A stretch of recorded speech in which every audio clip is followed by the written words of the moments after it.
Fairy stories your grandmother told you might have been about people not so different from you. Close your eyes if you want to, or keep them open. Either way, we're starting in a village, a small one, somewhere in England or Ireland or the German countryside. It does not matter exactly where, because the story is the same everywhere. In that village there is a cottage, and in that cottage a cradle. And in that cradle there is a child who has stopped speaking. The world has gone quiet around him. Let us go meet them. The cottage is small. You can smell the peat fire before you see it, that earthy thick smoke that clings to everything, to the walls and blankets. You push through the low doorway and your eyes adjust to the dim light. There in the corner a woman sits beside a wooden cradle and she is crying. Her name does not matter. She has 1,000 names across 1,000 villages across 5 centuries of European history.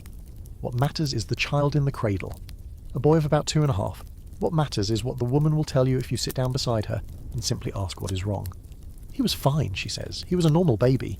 He smiled, he babbled, he reached for things. And then, around his 2nd year, something changed.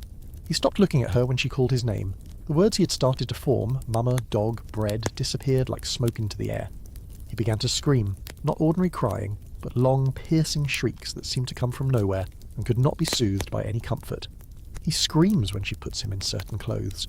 He screams when the texture of his porridge changes. He will not eat anything except bread soaked in milk.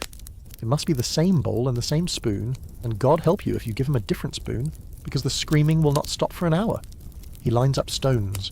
He finds small pebbles in the yard and arranges them in rows, perfectly straight, and if you move one, even by a finger's width, he knows. He does not play with the other children. He does not seem to notice them. He sits by the wall and rocks back and forth in that steady rhythm. His rocking is so steady and so ceaseless that it makes the neighbours uncomfortable to watch. They look away, they whisper among themselves and do not meet his mother's eyes. And so the woman beside the cradle has arrived at the only explanation her world can offer her. The fairies took her real child. The thing in the cradle is a changeling. You need to understand something about the fairy faith in medieval and early modern Europe, because it was not a cute thing. It was not Tinker Bell. The belief in fairies, in the good folk, in the Ossie in Ireland, in the Tylwyth Teg in Wales, was a deeply held cosmological framework governing how people understood the unexplainable. Fairies were powerful. Fairies were dangerous. They lived in a parallel world just beneath the skin of this one, in hollow hills, standing stones, and where 2 rivers met. And one of the things fairies did, one of the things everyone knew they did, was steal human children and leave behind replacements in their place. The changeling belief shows up in every corner of Europe. Martin Luther himself wrote about changelings, and his advice for dealing with them was, let us say, not gentle. The basic pattern is always the same. A healthy, normal child suddenly changes. The child becomes withdrawn, difficult, strange, and stops developing the way other children develop. The child exhibits behaviours that the parents cannot explain, and the explanation the village tells itself is that the real child has been taken to fairyland. What remains is either a fairy child, or an old fairy disguised as a child, or sometimes just a block of enchanted wood given the appearance of a baby. The symptoms attributed to changelings across European folklore are, when you list them out, genuinely startling in how closely they map to what we now recognise as autism spectrum traits. Delayed speech or loss of speech, social withdrawal, failure to make eye contact, unusual eating habits and extreme food selectivity, distress at changes in routine or environment, repetitive movements, what the folklore sometimes calls rocking or swaying, apparent indifference to other people, including the child's own parents. These traits appear again and again.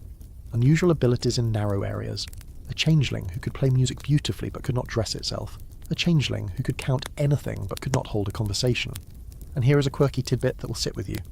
In many versions of the changeling story, the way to detect the changeling was to do something impossibly strange. Something so surprising that the changeling could not help but react. The most famous version involves eggshells.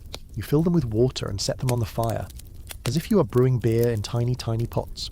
And the changeling, unable to contain its astonishment, will supposedly sit up and reveal itself with speech. I have lived 700 years and never seen beer brewed in eggshells, it says, thereby revealing that it is not really a baby at all. Think about what that test is actually measuring. It is measuring whether the child reacts to novelty, whether the child shows surprise at something completely unexpected, whether the child demonstrates theory of mind, the ability to understand that something unusual is happening and to comment on it. These are the social cognitive responses autistic children often express differently. The eggshell test is, in the most heartbreaking way possible, a medieval theory of mind assessment. That is what it was. That is what it will always have been. But the test did not stop at eggshells. Other methods for dealing with changelings involved iron, because fairies were believed to be unable to abide iron's touch. You would place iron tongs across the cradle. You would heat an iron poker in the fire and hold it near the child. The logic was that the fairy creature would flee. And then there was fire.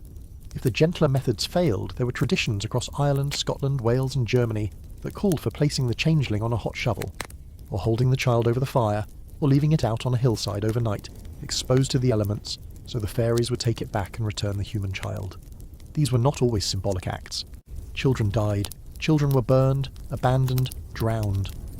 The Bridget Cleary case we began with was not an isolated incident. Just one of the last and best documented cases where a belief as old as Europe itself finally collided with the written record and left a scar we can still read today. And this is where the story gets complicated, because you cannot simply say those ignorant medieval people just did not understand autism.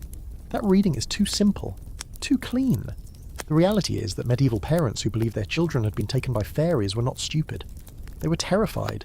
They were living in a world with no paediatric neurologists.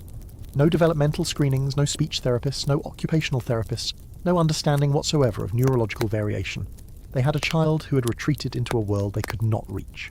A child who screamed at touches that should have been comforting, rejected food that should have been nourishing, and looked through them as if they were not there.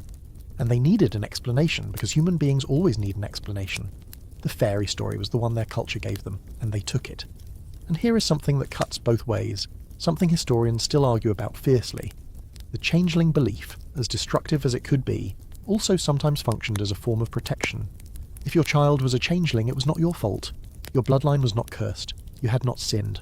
God was not punishing you. The fairies had chosen your child specifically because it was beautiful and healthy, and that was precisely why they wanted it. The child was desirable, not cursed.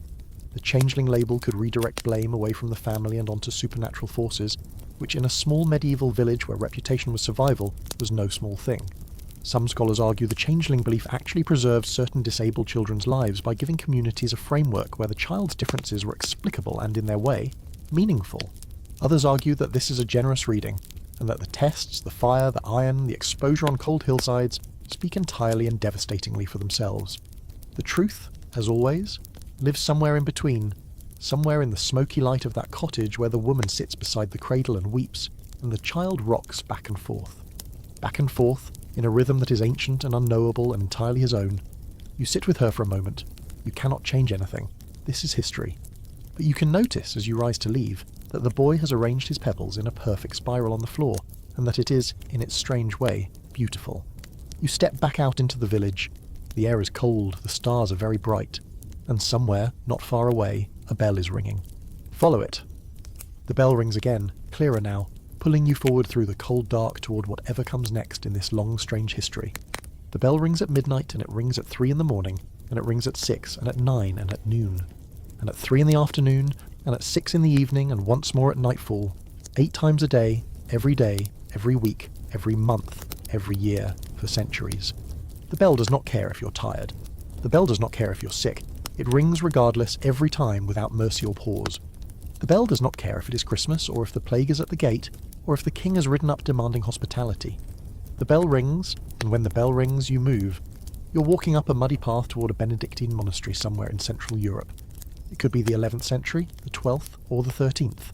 The rule of St. Benedict governs every minute of life inside these walls. It was written in the 6th century and barely changed for 1,000 years. That is not a typo. 1,000 years of the same schedule.